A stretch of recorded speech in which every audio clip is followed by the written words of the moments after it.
Welcome to Guru grid. तो बच्चों कैसे हैं आप सभी, कमेंट में जरूर बताइएगा।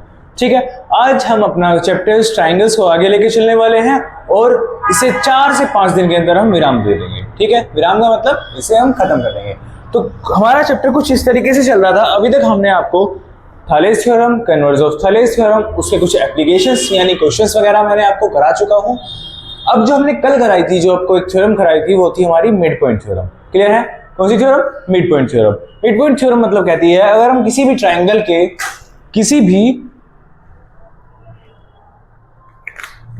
किसी भी ट्राइंगल के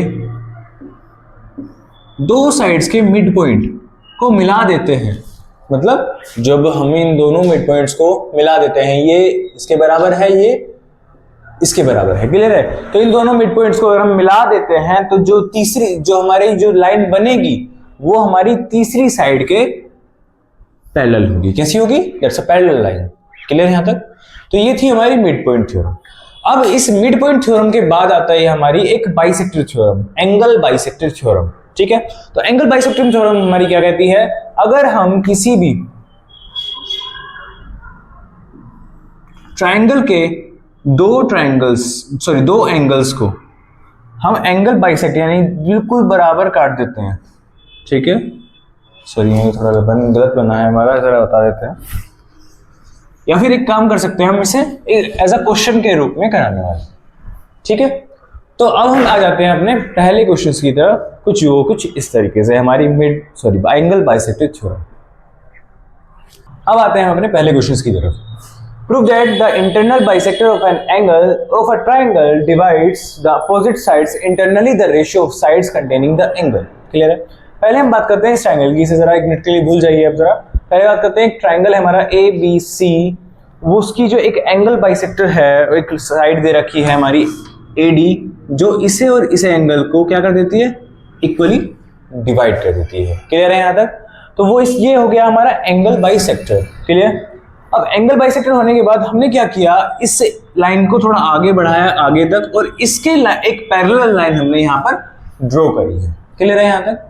तो हमें प्रूफ क्या करना है, जरा ये समझ लेते हैं। क्वेश्चन कहता क्या है कि जो prove that the internal bisector of an angle, इस एंगल का इंटरनल बाइसेक्टर एक ट्राइंगल की अपोजिट साइड्स यानी इस वाली साइड्स को उस रेशियो में डिवाइड करता है जिस रेशियो में ये दोनों साइड्स कंटेन करी गई। क्लियर है ना यहाँ तक? जरा थोड़ा सा और बता देते हैं। तो हमें प्रूफ क्या करना है,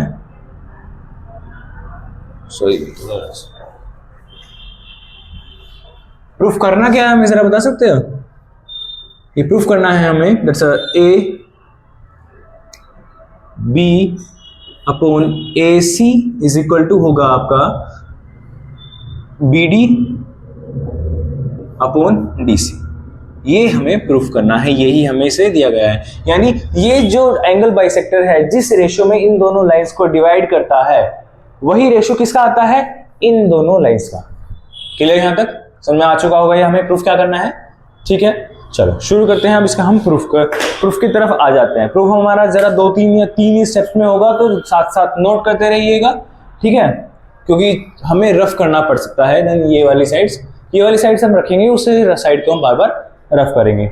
ठीक है, ये हमें प्रूफ करना है। क्लियर? चलो आ जाते हैं अपने प्रूफ की तरफ। बहुत जल्दी से प्रूफ करना है। अगर हमें अभी हमने क्या किया है, ड्रॉ किया है, एक चीज हमने ड्रॉ किया है। सो जो डी ए है वो किसके पैरेलल है, हमारा ईसी के, सॉरी सी ई के। यहां तक क्लियर हो गया? जरा और चीजें हम ड्रॉ कर लेते हैं। ये दोनों लाइंस एक दूसरे के पैरेलल है, तो जो ये वाला एंगल हमारा 4 बना, ये एंगल 1 के बराबर होगा कि नहीं होगा, because of this are corresponding angles. Clear है यहाँ तक? कैसे एंगल्स? Corresponding angles. सिंपल सी चीज है। और कमाल की बात है, ये जो 2 एंगल्स है ये हमारे एंगल 3 के बराबर होगा, बिकॉज ऑफ कौन सा एंगल बता सकते हो? ये 2 पैरेलल लाइंस हैं, इसके अपोजिट एंगल्स हैं, तो ये हो गए हमारे इंटरनली बाइसेक्टर एंगल्स। ठीक है, तो ये हमारे एंगल्स बराबर होंगे। शुरू कर लेते हैं। तो ये हमारा कुछ इस तरीके से है। तो सबसे पहले हमने देखा एंगल 1 जो है हमारा वो एंगल 2 के बराबर है, because of AD is a angle bisector. तो इस वाले एंगल को हमने दो पार्ट्स में डिवाइड कर दिया, ठीक है। दूसरा जो एंगल 1 है वो किसके बराबर होगा, एंगल 4 के, because of there are corresponding angles.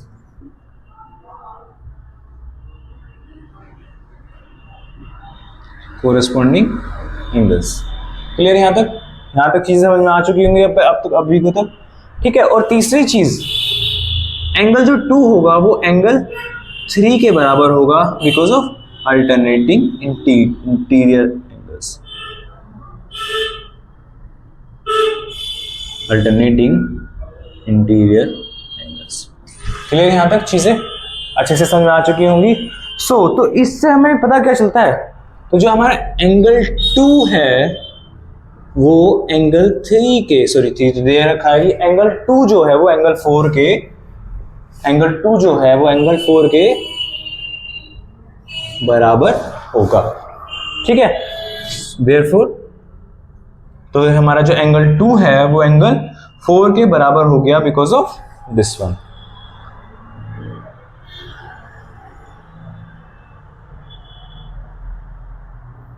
Clear है। और जब एंगल 2 एंगल 4 के बराबर हुआ तो एंगल 3 भी तो एंगल 4 के बराबर हो गया।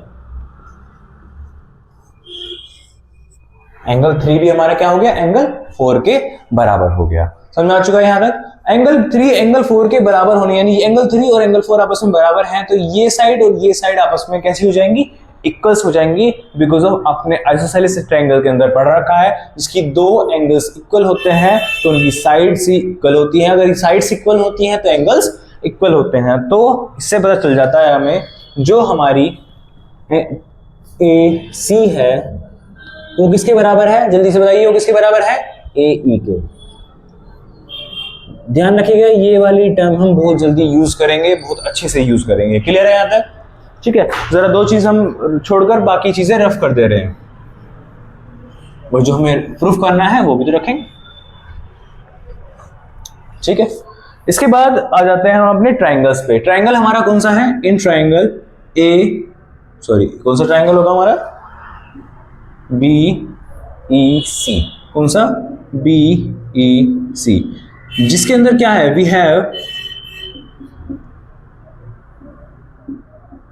हमारे पास हमें क्या मिला हुआ है, जो एडी है वो किसके पैरेलल है, एडी जो है पैरेलल है किसके, सीई के, किसके, सीई के। क्लियर यहां तक, ठीक है। इससे आगे जरा सुनिए, तो जो हमारा बी ए होगा अपॉन क्या होगा, A E is equal to क्या होगा, B D is equal to B D upon B C, B D upon D C. Clear है, क्यों, कैसे होगा, बाय थैलेस थ्योरम।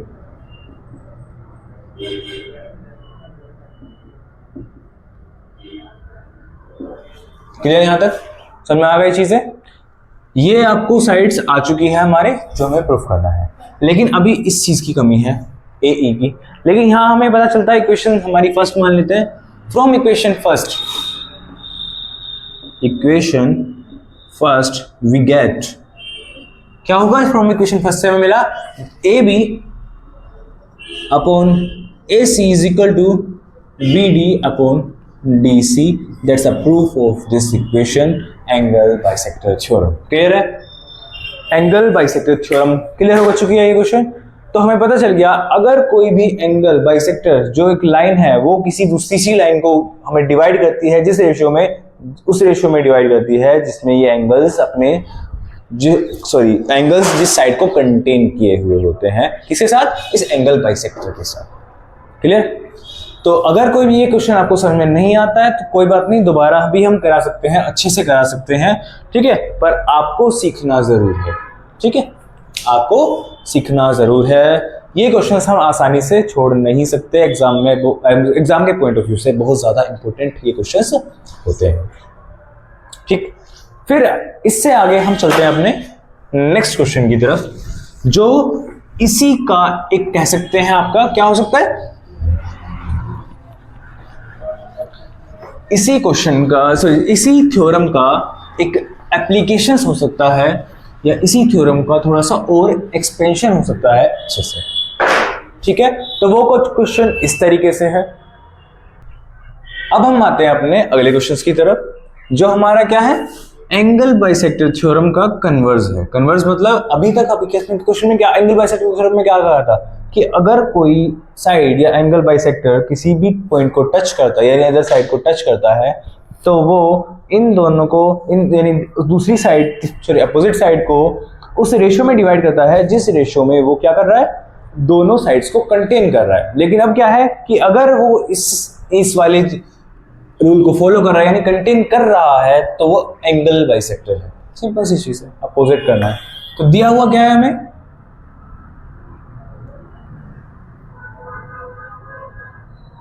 हमें गिवन क्या है, that's B D upon B C is equal to A B upon A C, ये आपको given है। और प्रूफ क्या करना है, दैट्स प्रूफ करना है हमें, प्रूफ करना है हमें जो था ए डी है वो एंगल बाइसेक्टर है किसका, एंगल ए का। ठीक है, क्या है, एंगल बाइसेक्टर है एंगल ए का। क्लियर, सिंपल सी चीजें, आगे इसे सोल्व करना शुरू करते हैं। तो सबसे पहले हम क्या करेंगे, कंस्ट्रक्शन करेंगे। कंस्ट्रक्शन जो मैं कर चुका हूं, इस एंगल इस साइड्स को आगे बढ़ाएंगे और उसके बाद इन दोनों पॉइंट्स को आपस में मिला लेंगे और हमें एक नया ट्राइंगल बन के आएगा जो क्या होगा, एक नया ट्राइंगल क्रिएट करेगा, कह सकते हैं BEC. Clear, BEC triangle create करने के बाद हम कुछ एंगल्स भी लिख लेते हैं। जैसे ये आपका एक एंगल 2 है, ये एंगल 1 है, ये एंगल आपका 3 और फिर वही सेम जैसे हमने पिछले क्वेश्चन में कराया एंगल 4। क्लियर, ठीक। इस एंगल 4 को लिखने के बाद हमारे पास आता है प्रूफ करने के लिए कि आपको सबसे पहले क्या लेना है, एक ट्राइंगल लेना है जो सा हमारा बीईसी है। कौन सा ट्राइंगल है आपका, बीईसी है। चलिए be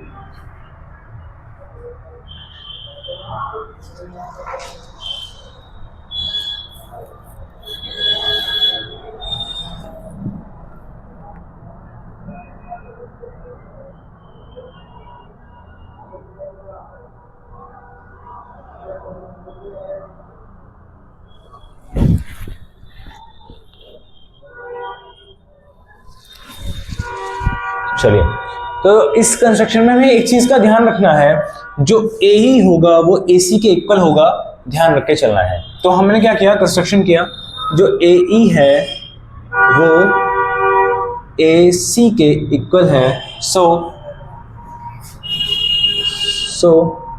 BD upon BC is equal to क्या होगा, AB अपॉन AE।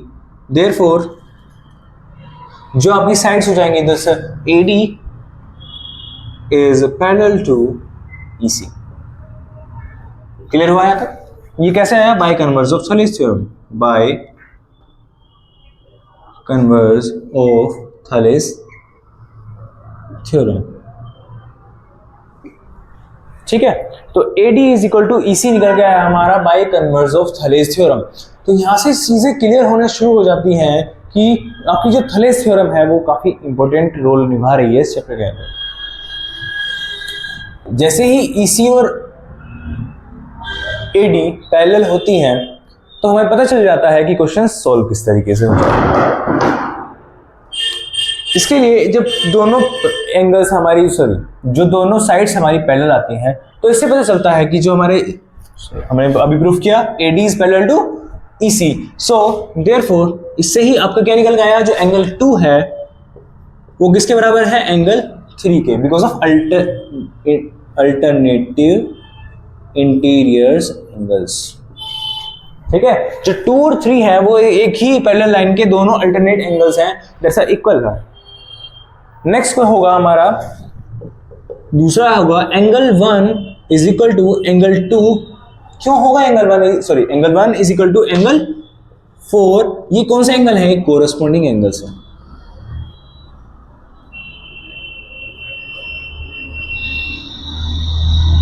ये कौन सा एंगल है, कोरस्पॉन्डिंग एंगल्स है। क्लियर सी चीज है, आपको दिख रहा होगा ये एक लाइन है जो दो लाइंस को पैरेलल लाइंस को काट रही है, तो दोनों एंगल्स कैसे हो जाएंगे, इक्वल हो जाएंगे कि नहीं हो जाएंगे। और कमाल की बात है, जब आपकी हमने अभी क्या ये जो ट्रायंगल बनाया था किस तरीके से बनाया था, जो ए ही है वो ए सी के इक्वल है। सो एंगल 4 एंगल 3 के इक्वल होगा। क्यों होगा? बिकॉज ऑफ दिस, ये हो गए आपके आइसोसेलेस के कह सकते हैं। इससे कौन सी प्रॉपर्टी बोलेंगे जरा बताइए, इसे मैं एक बार मार्क करके छोड़ रहे हैं, ठीक है। इससे प्रॉपर्टी का आपको नाम कमेंट में लिखना है कि कौन सी प्रॉपर्टी है, मैं बता सकता हूं लेकिन आपको इसे लिख के आना है, ठीक है। ये क्यों है एंगल 4 और एंगल 3 जरूर बताइएगा। बाकी हम इस क्वेश्चन को बिल्कुल हम नोट कर लेते हैं, कल इसे हम जरूर बताएंगे।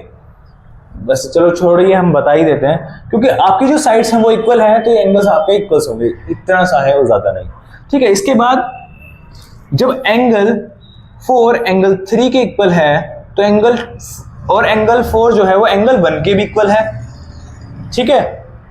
तो क्या होगा इससे, एंगल 3 है वो किसके इक्वल आ गया, एंगल 1 के। क्लियर है यहाँ से, इस इन दोनों इक्वेशन से कह सकते हैं। और फिर जब ये वाली इक्वेशन से निकल के आई तो एक स्टेप और बढ़ता है, एंगल 2 एंगल 3 के इक्वल है तो एंगल 1 जो है वो किसके इक्वल है, एंगल 2 के। देयरफॉर हमें इससे इस वाले से पता चल जाता है कि जो AD है that is a angle bisector of angle A। Clear? तो ये क्वेश्चन यहाँ पे खत्म हो जाता है। इसी के साथ हम एंगल बाइसेक्टर थ्योरम को अच्छे से सीख चुके हैं। अगर कोई भी क्वेश्चन इसका आपके मन के अंदर निकल के आता है तो कमेंट जरूर करिएगा, ध्यान रखिएगा कमेंट जरूर करना है आपको। कमेंट और लाइक या डिसलाइक आपकी मर्जी होगी, कैसी लगी आपको वीडियो, लेकिन आपको कमेंट जरूर करना है, ध्यान रखने का, ठीक है। और आज के लिए हम इतना ही रखेंगे इसी वीडियो के अंदर, बाकी मिलते हैं हम कल इसके एप्लीकेशंस कराने के लिए, इससे जुड़े हुए क्वेश्चंस कराने के लिए। Thank you for watching, like and subscribe.